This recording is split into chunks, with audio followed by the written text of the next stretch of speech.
तो today I am going to teach you about the nomenclature of alkane only.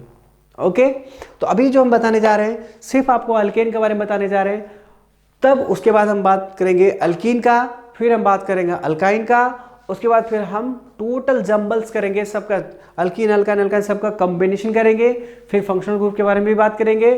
ठीक है, तो सबसे पहले अभी हम जो बात करने जा रहे हैं अल्केन की बात करेंगे। You just focus on this, you will definitely understand everything. अगर कोई प्रॉब्लम हो तो आप बाद में देख लेंगे।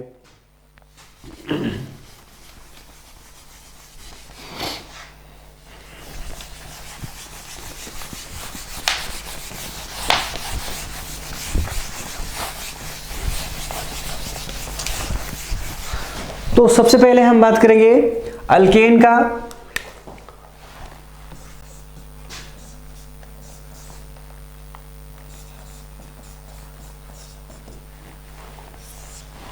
सबसे पहले हम जो नोमेनक्लेचर करने जा रहे हैं, सबसे पहले हम किसका नोमेनक्लेचर करने जा रहे हैं? अल्केन्स का। ठीक है, तो अल्केन के अंदर सबसे पहले क्वेश्चन, लेट से हमने कोई क्वेश्चन उठाया।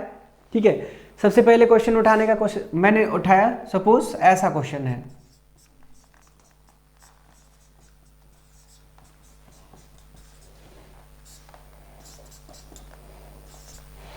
सपोज हमारे पास ये क्वेश्चन है।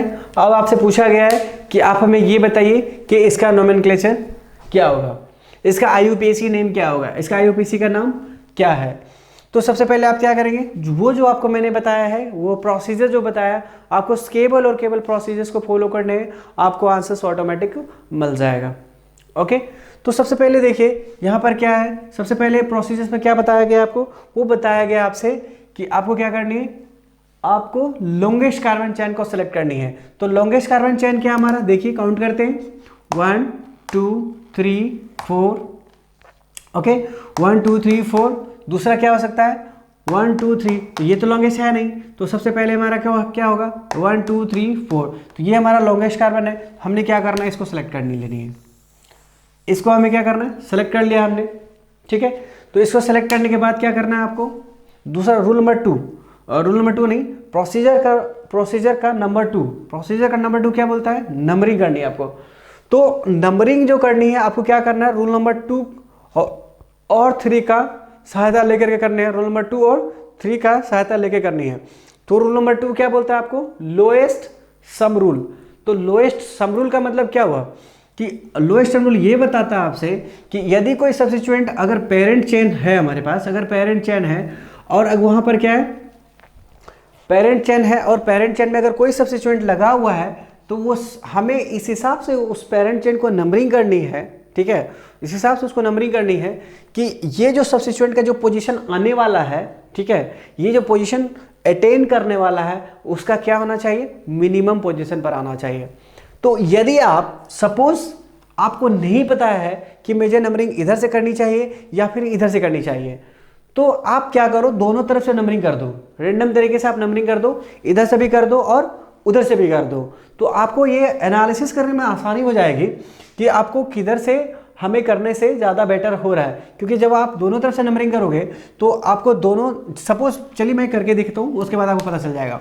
सपोज हमें नहीं पता था हमें नंबरिंग किधर से करनी चाहिए, तो हमने क्या करना, 1 2 3 4, एक तरफ से इधर कर दिया मैंने और दूसरी तरफ से हम इधर से नंबरिंग करते हैं, 1 2 3 4। तो देखिए जब आप अपर साइड से, देखिए पहले अपर साइड की बात करते हैं फिर हम लोअर साइड की बात करेंगे। तो सबसे पहले अपर साइड की बात कर ले।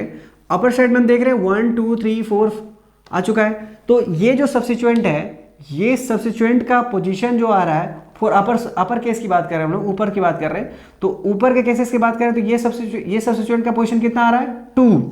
ठीक है, इधर से जब इधर से हमने काउंट किया, ध्यान से देखिएगा, जब मैं इधर से काउंट किया तो इसका पोजीशन कितना आ रहा है, 2। ओके, लेकिन जब हम इधर से काउंट किए तो आपको कितना, इधर से जब नीचे साइड से बात कर रहे हैं, जब नीचे से काउंट किए तो इसका पोजीशन कितना आ रहा है, 3। तो रूल नंबर 2 आपसे क्या कहता है, रूल नंबर 2 तो आपसे ये कहता है कि लोएस्ट सम रूल को आपको फॉलो करना है। तो लोएस्ट सम रूल का क्या मतलब हुआ, लोएस्ट सम रूल का मतलब ये हुआ कि आप जो नंबरिंग किए हैं वो क्या होना चाहिए, लोएस्ट होना चाहिए। क्या होना चाहिए, लोएस्ट होना चाहिए। लेकिन जब आप नंबरिंग करने के बाद आप देख रहे हैं कि यहाँ पर क्या है, यहाँ पर 2 आ रहा है और यहाँ पर 3 आ रहा है, तो इन दोनों में 2 और 3 में लोएस्ट कौन है? ऑब्वियसली 2 होगा। तो ये हमारा क्या होगा, ये जिधर से आपने 2 आया है, जिधर से आप नंबरिंग किए होंगे, जिस तरीके से आपने जिस वे में आप नंबरिंग करके देखें, जिधर से 2 आ रहा होगा, वो आपका तरीका क्या होगा, वो सही होगा। मतलब ये वाला जो तरीका है 1 2 वाला, ये हमारा क्या होगा, तरीका सही होगा। और इधर से जो नंबरिंग किया है वो तरीका हमारा गलत होगा। क्यों? क्योंकि ये हमारा क्या है, लोएस्ट नहीं है। और रूल नंबर 2 क्या बताता है आपको, वो हमारा क्या होना चाहिए, लोएस्ट होना चाहिए। तो यहाँ पर तो लोएस्ट नहीं है, लोएस्ट तो ये 2 है, तो इसीलिए हमारा 3 हमारा गलत है। इसलिए अब हमें इसके हिसाब से नंबरिंग नहीं करना होगा, तो हमें इसको मिटाना होगा। ओके, तो हमने मिटा दिया। अब रही बात नंबर 2 भी खत्म हो गया, ठीक है। नंबर 2 के बाद क्या आता है, नंबर 2 के बाद हमारा नंबर 3 आता है। और नंबर 3 क्या बोलता है, नंबर 3 बोलता है नेमिंग। तो नेमिंग किससे करते हैं हम लोग, नेमिंग करते हैं, यहाँ पर लिखा गया है देखिए 2-P फिर 1-P WR 1-S 2-S। तो सबसे पहले हमारा क्या है, रूल नंबर 1 से करना पड़ता है। तो रूल नंबर 1 क्या बोलता है, पोजीशन ऑफ सब्स्टिट्यूएंट। ये हमारा सब्स्टिट्यूएंट है और इसका पोजीशन क्या है, 2 है। तो सबसे पहले क्या लिख देंगे हमें, पोजीशन ऑफ सब्स्टिट्यूएंट। तो 2 लिखा गया सब्स्टिट्यूएंट का पोजीशन। और इस भाई साहब का नाम क्या है, इसका नाम हो जाएगा, चूंकि ये सब्स्टिट्यूएंट है तो सब्स्टिट्यूएंट, एक कार्बन वाले सब्स्टिट्यूएंट का क्या नाम होता है, जस्ट सी, एक कार्बन वाले सब्स्टिट्यूएंट का नाम क्या है, मिथाइल। तो आप यहां पर क्या लिखेंगे, 2-मिथाइल, ठीक है। उसके बाद हमारा कोई सब्स्टिट्यूएंट और नहीं बचा, आप देख सकते हैं। तो कोई सब्स्टिट्यूएंट नहीं बचा है, तो अब हमारा क्या हो जाएगा, आगे बढ़ेंगे 1-P। तो 1-P क्या होता है, ये आपको बताता है साइक्लिक के बारे में। तो साइक्लिक के बारे में बताता है। तो साइक्लिक तो ये है नहीं, अभी थोड़ी देर पहले आपको हमने समझाया था। उसके बाद फिर WR। तो WR क्या हो जाता है, वर्ड रूट। तो वर्ड रूट मतलब क्या होगा कि कितने कार्बन से बना हुआ है, कितने कार्बन से ये बना हुआ है, ये कार्बन बना हुआ है 4 कार्बन से। और 4 कार्बन का वर्ड रूट क्या होता है, ब्यूट। तो आप देख सकते हैं यहाँ पर क्या लिखेंगे हम, ब्यूट, ठीक है। और 4 कार्बन के लिए क्या हो जाता है, ब्यूट। उसके बाद फिर क्या होगा, अभी आप देखिए यहाँ पे CC सिंगल बॉन्ड है कि डबल बॉन्ड है, आगे चलेंगे तो आपको मिलेगा 1-S। तो 1-S क्या बोलता है आपको, ये आपको बताता है CC सिंगल है कि CC डबल है कि CC ट्रिपल है। तो अगर यहाँ पर ANE लगाएंगे और दूसरा क्या लगाएंगे, ENE, तीसरा YNE। तो यहाँ पर क्या है, यहाँ पर देखिए CC सिंगल, वो सारे के सारे क्या है आपका सिंगल बॉन्ड है। तो आप क्या यूज करेंगे, ये वाला यूज करेंगे। मतलब यहाँ पर क्या लिखेंगे, ANE। मतलब क्या हो गया, 2-मिथाइल ब्यूटेन, ठीक है गाइस, आपको समझ में आ गया होगा, 2-मिथाइल ब्यूटेन। उसके बाद लेट से नेक्स्ट क्वेश्चन आपको, चलिए पहले थोड़ा लिख लीजिए इसको, उसके बाद देखते हैं आगे।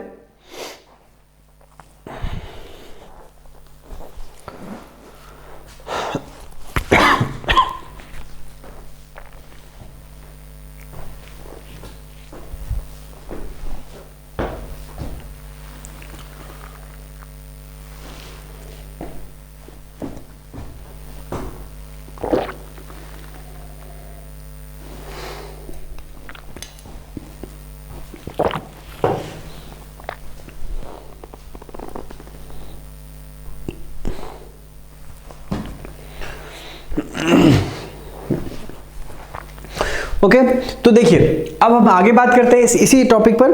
तो अगर आपसे नेक्स्ट क्वेश्चन पूछता है, सपोज यहाँ पर एक सब्स्टिट्यूएंट है तो आपने आसानी से बना लिया, लेकिन अगर मान लीजिए कि 2 सब्स्टिट्यूएंट आता है या 3 सब्स्टिट्यूएंट आता है, तो आप कैसे करोगे उसको। तो उसको समझने के लिए भी आपको ध्यान बहुत देना जरूरत है। चलिए अब नेक्स्ट क्वेश्चन देखते हैं हम लोग,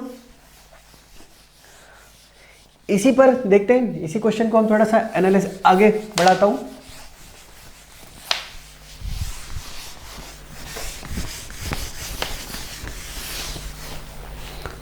सपोज हमारे पास क्वेश्चन है कुछ इस तरह से,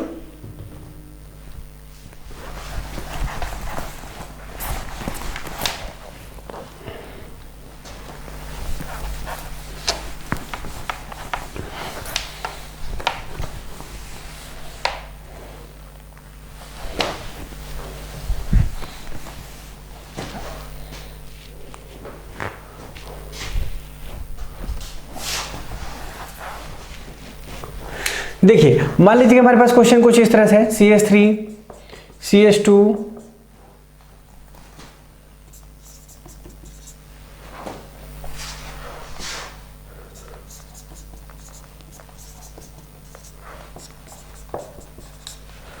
सपोज हमारे पास क्वेश्चन कुछ इस तरह से दिया हुआ है, तो इससे आपको आपका इसका नाम पूछा जा रहा है, इसका आईयूपीएसी नेम क्या होगा, इसका आईयूपीएसी नेम क्या होगा। तो देखिए इसका सबसे पहले आपको जो प्रोसीजर बताया गया वही करनी है। आपको सबसे पहले क्या करना है, आपको लॉन्ग एक्सटेंट को ढूंढनी है। तो लॉन्ग एक्सटेंट ढूंढोगे आप, सबसे पहले देखिए लॉन्ग एक्सटेंट ढूंढना है। सपोज आपको क्वेश्चन इस तरह से ना दे करके क्वेश्चन आपको कुछ इस तरह से दे दिया, ये तो चूंकि ओपन करके दे दिया है तो इसलिए आपको दिक्कत नहीं हो रहा है। सपोज क्वेश्चन आपको कुछ इस तरह से दे दिया C2H5, तो देखिए C2H5 को कैसे लिख सकते हैं। C2H5 का मतलब हुआ ये, देखिए यहाँ पर आप देख सकते हैं C2H5 का इजीली मीनिंग समझ में आ सकता है आपको। यहाँ पर देखिए C2H5 मतलब क्या हुआ कि 2 कार्बन होगा और 3 2 5 हाइड्रोजन होगा, ठीक है। तो इस तरह से लिख सकते, इस तरह से एक बॉन्ड खाली होगा और C2H5, तो यहाँ पर देखिए कुछ वैसा ही लिखा गया है। यहाँ पर C2H5 का मतलब हुआ 2 कार्बन और 5 हाइड्रोजन। तो अगर इसको ओपन करते हैं आप, तो ओपन करने के बाद आपको कुछ इस तरह से दिखेगा, ठीक है। तो आप ध्यान से समझिएगा, लॉन्गेस्ट चेन सेलेक्ट करते टाइम काफ़ी बच्चे क्या करते हैं कि देखते हैं कि ये छोटा सा दिख रहा है 1 2 3 4 1 2 3 4, इधर भी देखते हैं 1 2 3 4, इतना ही, यहाँ 4, इसको चूंकि यहाँ पर 2 कार्बन है लेकिन उसे ये नहीं दिखता कि 2 कार्बन है, वो क्या करता है 1 2 3 4, चूंकि एक जगह लिखा गया है तो इसीलिए उसको ये नहीं पता चलता है कि वो 2 कार्बन है, बल्कि यहाँ पर एक ही कार्बन वो ऐसा मान लेता है और वो क्या करता है 1 2 3 4 इधर भी देखता है और 1 2 3 4 इधर भी देखता है। और चूंकि हम लोग ज़्यादातर क्या करते हैं कि स्ट्रेट वे में जाना चाहते हैं, तो इसलिए आप क्या करते हैं 1 2 3 4 काउंट कर लेते हैं और 1 2 3 4 इधर भी काउंट कर लेते हैं। देखते हैं कि क्या करते हैं, स्ट्रेट वालों को ज़्यादा आसानी से आप क्या करते हैं पेरेंट चेन मान लेते हैं, तो आप क्या करते हैं इसको स्ट्रेट मान लोगे। ज़्यादातर स्टूडेंट यही करते हैं, पर मैं आपको थोड़ा सा केयर करने की ज़रूरत है आपको, कि जब आप देखो कि यहाँ पर कहीं ऐसा तो नहीं उसको एक साथ लिखा गया है। एक साथ लिखने वाले को चीज़ को क्या बोलते हैं, कंडेंस फॉर्म बोलते हैं। मैं आपको थोड़ी देर बाद बताऊंगा इसका कंडेंस फॉर्म क्या होता है। तो देखिएगा ज़रा ध्यान से कि यहाँ पर क्या है, अगर आप इसको खोल के देखें, अगर यहाँ पर थोड़ा सा इसको ओपन करें, इसको थोड़ा सा ओपन चेन में इसको लेके जाएँ तो आपको समझ में आ जाएगा कि ये चीज़ें क्या है। तो अब देख सकते हैं 1 2 3, और इसको थोड़ा अगर आप ओपन करें तो आपको पता चल जाएगा यहाँ इजीली वे में 2, यहाँ पर 3। देखिए कितने कार्बन हो गए 1 2 3 4 5, लेकिन अभी आप पहले कैसे जज किए थे आपने 1 2 3 4 1 2 3 4, यहीं तक आप रुक गए थे, लेकिन ऐसा हुआ था नहीं एक्चुअली में। तो वहाँ पर कितने कार्बन थे, वहाँ पर 2 कार्बन थे, लेकिन आपने कितने जोड़े थे 1। तो सो बी केयरफुल जब आप इस तरह से करें क्वेश्चन। तो देखिए अभी आप क्या हो गया, अभी आप सोच रहे थे ये होगा, लेकिन अभी क्या हो गया, अभी आपको ये दिख रहा है 1 2 3 4 5, तो ये हमारा क्या हो गया लॉन्गेस्ट चेन हो गया। ये वाली हमारी क्या हो गई लॉन्गेस्ट चेन हो गई, ये हमारा लॉन्गेस्ट चेन हो गया, ठीक है। अब देखिए अब जो 2 कार्बन बच गए, देखिए एक सब्स्टिट्यूएंट यहाँ ये वाला कार्बन बच गया और ये वाला कार्बन, और कितने कार्बन का बचा हुआ है, एक कार्बन वाला बचा है। यहाँ भी कितने कार्बन बचा है, यहाँ भी एक ही कार्बन बचा है। तो इसका मतलब क्या हुआ, ये दोनों का दोनों कैसे हो गए, सेम कार्बन सेम सब्स्टिट्यूएंट हो गया। ये भी CH3 है और ये भी CH3 है, मतलब दोनों का दोनों हमारा क्या बच गया, मिथाइल ग्रुप बच गया। दोनों मिथाइल ग्रुप बच गया। देखिए एक कार्बन वाले को क्या बोलते हैं मिथाइल, तो यहाँ भी वही है, तो ये भी मिथाइल हो गया। तो अब हम इसका नाम कैसे करेंगे, तो देखिए सबसे पहले आपको ये देखना है कि उसका नंबरिंग कैसे करना है। तो नंबरिंग करने के लिए क्या करना है आपको, अब जो उस समय जो आपको लोएस्ट सम रूल बताए थे, अब आपको वो चीज़ें समझने के लिए अच्छे से यहाँ पर आ जाएगा। देखिए अगर आप नंबरिंग इधर से करते हैं, सपोज दैट आप इधर से नंबरिंग करते हैं, करके देखिए 1 2 3 4 5, ओके। तो इधर से इन दोनों का ये सब्स्टिट्यूएंट है और ये सब्स्टिट्यूएंट, इन दोनों का पोजीशन को जोड़िए। इसका पोजीशन कितना होगा 2 और इसका पोजीशन कितना होगा 3, तो कितना होगा 3 2 5। अब सपोज आपने इधर से किया तो कितना आ गए 5 आ गए, और सपोज हमने क्या किया इधर से काउंट किया, सपोज दैट हमने क्या किया इधर से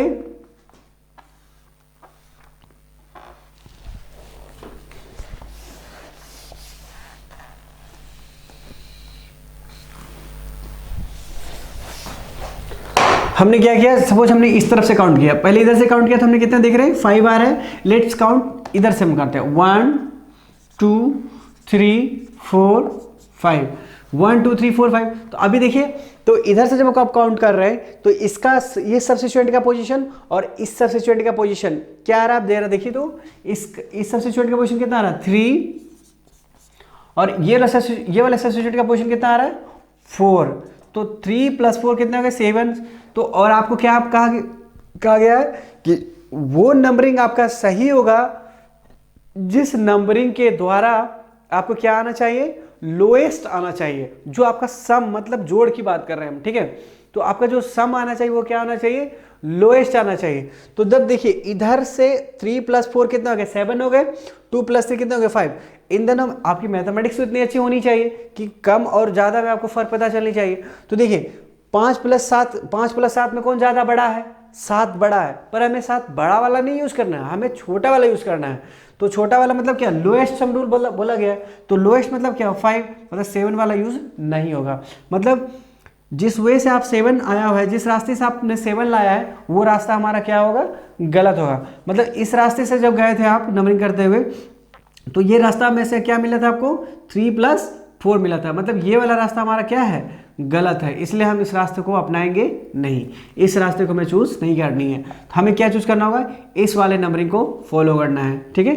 तो इस वाले नंबरिंग को फॉलो करना है ताकि हमें क्या हो, लोएस्ट वाला पार्ट मिल सके, ठीक है। तो अब हमारा रूल, अब हमारा 2 भी खत्म हो गया, अब हमारा 3। तो तीसरा वाला क्या बोलता है, हमारा नंबरिंग बोलता है।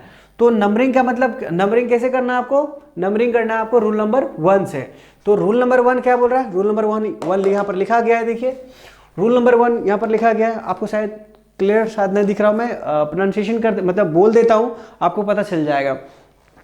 तो सबसे पहले वो क्या बोलता है, 2p क्या बोलता है आपसे, पोजीशन ऑफ सब्स्टिट्यूएंट बोलता है। तो पोजीशन ऑफ सब्स्टिट्यूएंट मतलब क्या हुआ कि 2 + 3 आपका पोजीशन ऑफ सब्स्टिट्यूएंट है, 2 और 3 क्या है, पोजीशन ऑफ सब्स्टिट्यूएंट है। यहाँ पर देखिए 2 और 3 क्या है, 2 और 3 दोनों का दोनों क्या है, आपका सब्स्टिट्यूएंट है। तो 2 पर भी मिथाइल है और 3 पर भी मिथाइल है। तो आप क्या करेंगे, 2 मिथाइल 3 मिथाइल लिखेंगे, ऐसा लिखेंगे नहीं, ऐसा लिखने की कोई जरूरत नहीं है, क्योंकि 2 और 3 का जो हमारा लिखा, 2 पर जो मिथाइल है और 3 पर जो मिथाइल है, वो दोनों का दोनों क्या है, सेम फंक्शन, सेम सब्स्टिट्यूएंट है। तो आपके अगर यदि दोनों सेम सब्स्टिट्यूएंट हो, दोनों यदि सेम तरह का सब्स्टिट्यूएंट हो, तो आप क्या यूज करेंगे वहां पर, डाई, ट्राई, इस तरह से यूज करेंगे आप, ठीक है, या फिर टेट्रा यूज करेंगे विथ पोजीशन के साथ, ठीक है। तो पोजीशन के साथ आप डाई, ट्राई या फिर टेट्रा यूज करेंगे। तो अभी हमारे पास कितना है, यहाँ पर 2 गो है। तो आपको पता है 2 के लिए हम क्या यूज करेंगे, डाई यूज करेंगे, क्योंकि 2 के लिए हम डाई बोलते हैं। अगर 3 हो तो ट्राई, और जो 4 हो तो टेट्रा बोलेंगे। तो यहाँ पर 2 है, तो आप क्या बोलेंगे यहाँ पर, डाई। तो सबसे पहले आपको क्या यहाँ पर जाना है, सबसे पहले क्या बोलेंगे, 2p'। तो ये क्या बोलता है, पोजीशन ऑफ सब्स्टिट्यूएंट। तो पोजीशन ऑफ सब्स्टिट्यूएंट क्या हुआ, 2 और 3। तो 2, 3, उसके बाद फिर यहां पर हाइफन डैश देंगे। तो यहां पर होगा 2, 3, और उसके बाद फिर हम डाई यूज करेंगे। उसके बाद फिर डाई के बाद हम क्या लिखेंगे, नाम, इसका नाम क्या हो गया, मिथाइल, ठीक है। 2, 3 डाई मिथाइल, 2, 3 डाई मिथाइल। उसके बाद फिर हमारा नाम क्या हो जाएगा, यहां पर और कोई सब्स्टिट्यूएंट तो नहीं बचा है। पहले ये देख लेंगे कि कितना सब्स्टिट्यूएंट बचा है, जितने सब्स्टिट्यूएंट बचे हैं पहले उसके हमें नेम लिखनी है, उसके बाद हम आगे बढ़ेंगे। तो देखिए अब तो एक तो ये है, दूसरा ये है, और तो कोई बचा नहीं है। तो अब हम क्या करेंगे, फिर हम आगे बढ़ते हैं। अब आगे बढ़ने के बाद क्या करेंगे, आगे बढ़ने के बाद हमें क्या मिलता है, साइक्लिक। ये साइक्लिक तो है नहीं, ये हमारा जो हमारा चयन है वो हमारा साइक्लिक नहीं है, इसलिए हम साइक्लिक के बारे में नहीं लिखेंगे। आगे बढ़ते हैं हम यहाँ वर्ड रूट। तो वर्ड रूट मतलब क्या, ये कितने कार्बन से बना हुआ है, कितने कार्बन से बना है, ये 5 मेंबर से बना हुआ है। तो 5 मेंबर के लिए हम ये क्या यूज करते हैं, पेंट यूज करते हैं, ठीक है। 5 मेंबर के लिए हमने पेंट यूज कर दिया। अब उसके बाद ये पेंट जो है, अब ये देखते हैं कि सीसी सिंगल बॉन्ड है कि ट्रिपल बॉन्ड है या फिर डबल बॉन्ड है। तो अब देखिए यहाँ पर सब सारे के सारे सिंगल बॉन्ड है, इसका मतलब आप यहाँ से क्या यूज करेंगे, ANE यूज करेंगे। तो आप क्या देख रहे हैं, 2, 3 di methyl pentane, okay. 2, 3 di methyl pentane. तो उसके बाद देखिए ये इस कंपाउंड का अगर नाम, इस कंपाउंड का नाम क्या हो गया हमारा, 2, 3 डाइमिथाइल पेंटेन, ओके गाइस। तो मुझे लगता है कि आपको ये चीजें क्लियर हो गई होगी। चलिए नेक्स्ट क्वेश्चन देखते हैं अब इसी अल्केन का ही।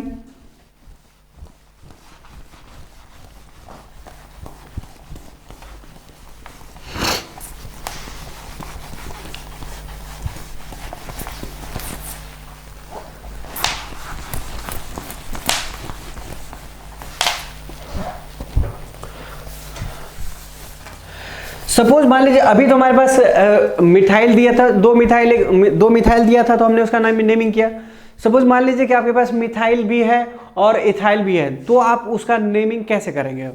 ठीक है, तो सपोज मैं एक क्वेश्चन दे रहा हूं, उससे थोड़ा सा क्लियर करेंगे क्वेश्चन के थ्रू। लेट्स क्वेश्चन हमारे पास कुछ इस तरह से है।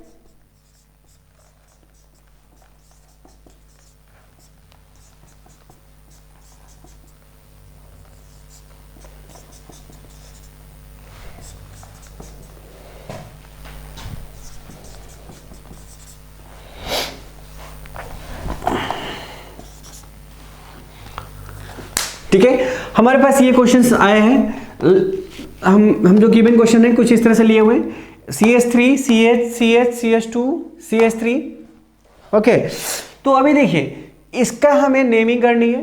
तो इसका नेमिंग करने से पहले हमें क्या, जस्ट सेम हमें सबसे पहले क्या करना है, लॉन्गेस्ट चेन को सिलेक्ट करनी है। तो लॉन्गेस्ट चेन को सिलेक्ट करने के लिए क्या करेंगे, काउंट करके देखते हैं। तो काउंट करके देखिए 1 2 3 4 5, 1 2 3 4 5, 5 है। इधर और कोई रास्ता कहीं ऐसा तो नहीं दूसरे रास्ते में 6 मिल रहा हो? Just let me check first. 1 2 3 4 5, ये भी 5 है, ये भी 5 है। तो अभी तो ये सिंपल सा दिख रहा है, ये तो छोटा ही है, 1 2 3 है, तो ये तो हो ही नहीं सकता कभी। तो इसका मतलब या तो हमारा लॉन्गेस्ट चेन 1 2 3 4 5 हो, या फिर हमारा 1 2 3 4 5। तो इन दोनों जो पांचों कार्बन है, पांचों इस 5 को आप यूज कर सकते हैं, या फिर आप इस पांचों का यूज कर सकते हैं। तो चूंकि हमारे पास क्या है, हम सभी जानते हैं कि अगर हमें कोई भी लॉन्गेस्ट चेन सेलेक्ट करनी है, अगर दो एक ब्रांच में आ रहा है और एक स्ट्रेट में आ रहा है, दोनों का कार्बन बराबर बराबर है, तो आप क्या यूज करेंगे, हमेशा ही कोशिश करेंगे आप कि हमारा जो स्ट्रेट वाला कार्बन चेन है उसका हम क्या करेंगे, वो हमें लॉन्गेस्ट चेन को सिलेक्ट करें, तो वो ज़्यादा आसान होता है हमारे लिए नेमिंग करने में। तो चूंकि देखिए ये भी 5 कार्बन है, तो उसके लिए भी हम क्या करेंगे, इसी को आसानी से इसको हम क्या कर लेंगे, लॉन्गेस्ट चेन को सेलेक्ट कर लेंगे। कर लिए, उसके बाद हमें क्या करनी है, उसके बाद हमें नेमिंग उसके पहले नंबर टू में क्या है, प्रोसीजर का नंबर 2। तो प्रोसीजर का नंबर 2 बोल रहा है कि उस पर नंबरिंग कीजिए। तो नंबरिंग कैसे करेंगे आप, नंबरिंग आप इस हिसाब से करेंगे कि इन दोनों का जो पोजीशन अटेन होने वाला है, मतलब इन दोनों का जो पोजीशन आने वाला है, उन दोनों का सम, ठीक है, उन दोनों का जो सम होना चाहिए वो मिनिमम होना चाहिए। चलिए देखते हैं कैसे। मान लीजिए कि हमने नंबरिंग इधर से किया 1 2 3 4 5। तो जब हमने ऊपर से किया तो इसका नंबरिंग, तो दोनों का समेशन कितना आया, 2 + 3, 2 + 3 कितना आ रहा है, 2 + 3 मिला के 5। लेकिन अगर आप इधर से ना करके आप इधर से करें, सपोज 1 2 3 4 5, अब जरा काउंट करके देखिए तो कितना आ रहा है। इन दोनों का जो पोजीशन अटेंड कितना कर रहा है, ये वाला जो कर रहा है आपका 3 कर रहा है, और ये कितना कर रहा है, 4 कर रहा है। तो कितना, 3 + 4 7 हो गया। तो ये वाला 7 हमारा क्या हो गया, गलत हो गया। क्यों, क्योंकि 7 हमें नहीं करनी है, हमें लोएस्ट को फॉलो करनी है। तो लोएस्ट हमारा क्या है, 5 है। तो लोएस्ट हमारा क्या हो गया, 5 वाले को फॉलो करना है। तो 5 वाला पाथ कौन सा हमारा है, ये वाला देखिए 1 2 3 1 2 पे 3, 2 पे मिथाइल है, उसके बाद फिर देखिए 3 पे इथाइल है। तो 2 + 3 कितना होगा, 5। तो हमें क्या ध्यान देनी है कि वो रास्ते से हमें जाना है जिस पर हमारा सब्स्टिट्यूएंट क्या आना चाहिए, सबसे लो, दोनों का जो समेशन हो, दोनों का जो जोड़ होगा वो क्या होना चाहिए, समेशन का मतलब जो होना चाहिए वैल्यू वो लोएस्ट होना चाहिए। तो हमें देखिए यहाँ पर लोएस्ट मिल रहा है, ठीक है। तो अभी देखते हैं आगे हम, अब इस तरह 3 + 4 कितने हुए, 7 हो गए। सो दिस पाथ और रूट ये हमारा क्या हुआ, और रॉन्ग रूट हो गया, इसलिए हम इसको फॉलो नहीं करेंगे। सो हमने कट कर दिया यहाँ पर, इसे हमें नहीं जाना है। तो हम क्या करें, इसको बेटर ऑप्शन मिटा देते हैं इसके हम यहाँ पर से, तो ये हमें मिटाना पड़ेगा ना। अभी हम क्या करेंगे, इसका नेमिंग करते हैं। तो नेमिंग करने के लिए हमें रूल नंबर 1 पर जाना पड़ेगा। तो रूल नंबर 1 क्या बोलता है, position of substituent. Position of substituent क्या है हमारा, देखिए ये सबसे पहले तो हमारा ये सब्स्टिट्यूएंट हो गया, और ये सब्स्टिट्यूएंट का पोजीशन क्या हो गया, पहला पोजीशन ऑफ सब्स्टिट्यूएंट पहला 2, और दूसरा क्या है 3। अब सवाल ये पैदा होता है कि यहाँ पर एक का नाम मिथाइल है, ठीक है, एक का नाम मिथाइल है, क्योंकि एक कार्बन वाला सब्स्टिट्यूएंट का नाम यहाँ पर देखिए लिखा हुआ है, मिथाइल लिखा हुआ है, ठीक है। एक कार्बन वाले का नाम मिथाइल है और दूसरा जो सब्स्टिट्यूएंट हमारा दो कार्बन यहाँ पर लिखा है, 2 कार्बन वाला सब्स्टिट्यूएंट है, 2 कार्बन वाले सब्स्टिट्यूएंट का क्या नाम है, इथाइल है। तो आप ध्यानपूर्वक इसको देख सकते हैं। आप इसको आप देखिए, यहाँ से इसको उठा के ऐसा लग रहा है कि मानो इसको कनेक्ट कर दिया है, और यहाँ पर भी वही किया है, इसको उठा के मानो ऐसे कनेक्ट कर दिया है। तो पहले वाले देखिए, पहले वाले को मिथाइल बोलेंगे और दूसरे वाले को हम इथाइल बोलेंगे। तो इसका नाम हो जाएगा इथाइल और इसका नाम हो जाएगा मिथाइल। अब सवाल पैदा ये होता है कि सबसे पहले कौन लिखाएगा, मिथाइल या इथाइल। तो ABCD तो आपको अच्छे से आता होगा, इसमें कोई डाउट नहीं है, क्योंकि आप 11th के स्टूडेंट्स हैं, तो मुझे लगता है कि ABCD आपको बहुत अच्छे तरीके से आता होगा। तो चलिए, आपको तब अगर ABCD आपको आता होगा तब तो ये भी पता होगा कि ABCD में पहले E आता है कि पहले M आता है। ऑब्वियसली पहले E आता होगा तब M आता होगा।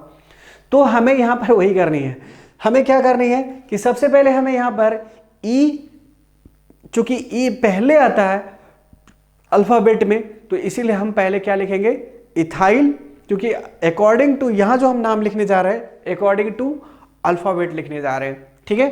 तो अकॉर्डिंग टू अल्फ़ाबेट में सबसे पहले क्या आता है, E आता है ABCD में, तो इसीलिए पहले हम क्या लिखेंगे, E फॉर इथाइल। तो सब्स्टिट्यूएंट का पोजीशन का क्या नाम हो गया यहाँ पर, पोजीशन ऑफ सब्स्टिट्यूएंट में तीसरा इसका पोजीशन हो गया, तो 3 इथाइल। उसके बाद फिर दूसरा क्या आएगा, डैश, उसके बाद फिर यहां पर आएगा 2 मिथाइल, 3 इथाइल, 2 मिथाइल। अब आपको कोई सब्स्टिट्यूएंट नहीं बचा है, तो अब हम क्या करेंगे, दूसरा क्या बचा है, साइक्लिक। तो ये साइक्लिक तो नहीं है, तो साइक्लिक नहीं लिखेंगे। उसके बाद वर्ड रूट कितने का है, ये 5 के लिए, तो 5 के लिए क्या हो जाएगा, यहाँ पर पेंट हो जाएगा। उसके बाद हम क्या लिखेंगे, आगे देखते हैं, CC सिंगल है कि डबल है। तो आप ध्यान से देख सकते हैं, सारे के सारे CC सिंगल है, तो CC सिंगल के लिए हम क्या यूज करते हैं, ANE यूज करते हैं। तो क्या हो गया, 3 ethyl, 2 methyl pentane. Functional group तो है नहीं, तो फंक्शनल ग्रुप की हम बात ही नहीं करेंगे। तो इस तरह से हमने अल्केन की लगभग क्वेश्चंस को कवर कर रखे हैं, ठीक है। तो आज के लिए गाइज इतना ही, थैंक यू सो मच। हम नेक्स्ट आगे बढ़ेंगे, इसी जगह से आगे बढ़ेंगे नेक्स्ट लेक्चर में। तो अभी तक अभी जितने भी चीज़ें हमने पढ़ाई होंगी, आई होप कि आपको सारी चीज़ें क्लियर होंगी, और अगर क्लियर नहीं भी होंगी तो आप उसको वीडियो को रिकॉल आप रिवाइज करके देखिए, आपको डेफिनेटली समझ आएगा। ध्यानपूर्वक देखिए, इसको समझ अगर थोड़ा सा ज़्यादा स्पीड हो गया हो तो आप थोड़ा सा उसको स्लो करके आप देख सकते हैं इसको।